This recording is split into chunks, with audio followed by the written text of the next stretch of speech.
మాజీ ఎమ్మెల్యే దగ్గర నుంచి మాజీ మంత్రుల వరకు అందరిపై అవినీతి ఆరోపణలు వస్తున్నాయి. కొన్ని అవినీతి ఆరోపణల కేసులో ఇప్పటికే కొందరు అరెస్టు కూడా అయ్యారు. లిక్కర్ కేసులో ఇప్పుడు మాజీ ముఖ్యమంత్రి పేరు కూడా వినిపిస్తోంది. ఛార్జ్ షీట్లోనూ ఆయన పేరును చేర్చారు. కానీ వైసీపీలో నంబర్ 2గా చక్రం తిప్పిన ఒకే ఒక్క నేత మాత్రం సేఫ్గా ఉన్నారు.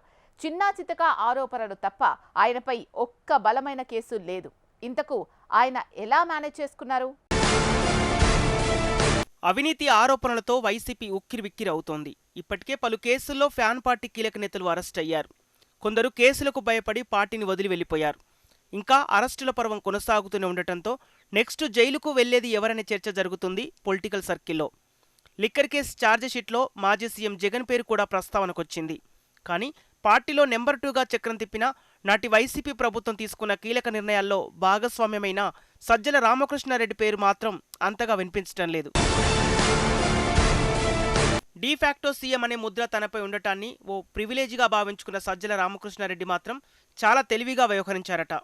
వైసీపీ ప్రభుత్వ హయాంలో అనేక అవకతవకలు జరిగాయని కూటమి సర్కారు ఆరోపిస్తున్నా వాటిలో తన పాత్రేమీ బయటకు రాకుండా చాలా పకడ్బందీగా వ్యవహరించారట సజ్జల.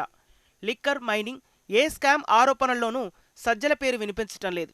ఆయన పేరు చర్చకు రావటం లేదు. ఎప్పుడూ జగన్ వెంట ఉంటూ సీఎంఓలోనే తిష్టవేసి మరీ చక్రం తిప్పిన సజ్జల ఇలా ఎలా మేనేజ్ చేయగలిగారన్నది వైసీపీ నేతలకు అంతుపట్టడం లేదు. 2019లో వైసీపీ గెలిచినప్పుడు నెంబర్ 2 పొజిషన్లో విజయసాయిరెడ్డి ఉండేవారు. ఆ తర్వాత ముఖ్య సలహాదారుగా చేరి సజ్జల రామకృష్ణారెడ్డి మెల్లగా అటు పార్టీని ఇటు ప్రభుత్వాన్ని క్యాప్చర్ చేశారు.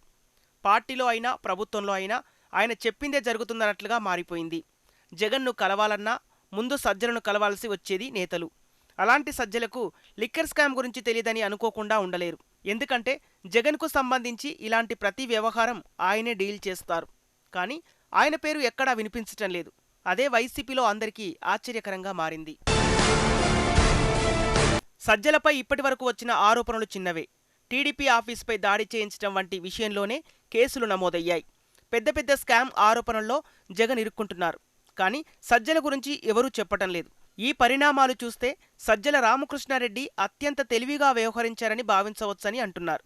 దొరికిపోయే ఎలాంటి వ్యవహారాల్లోనూ బయటకు కనిపించకుండా పనులు చక్కబెట్టారని, ఆ పనుల్లో పాత్రదారులు సూత్రధారుల్లో తన పాత్ర బయటకు కనిపించకుండా జాగ్రత్త పడ్డారని అనుమానిస్తున్నారు. వైసీపీ పవర్లో ఉన్నప్పుడు సజ్జల కుటుంబం వేల కోట్లు సంపాదించుకుందని నాడు ప్రతిపక్షంలో ఉన్న టీడీపీ ఆరోపించింది. హైదరాబాద్లో వ్యాపారాలను ప్రారంభించారని అంటున్నారు.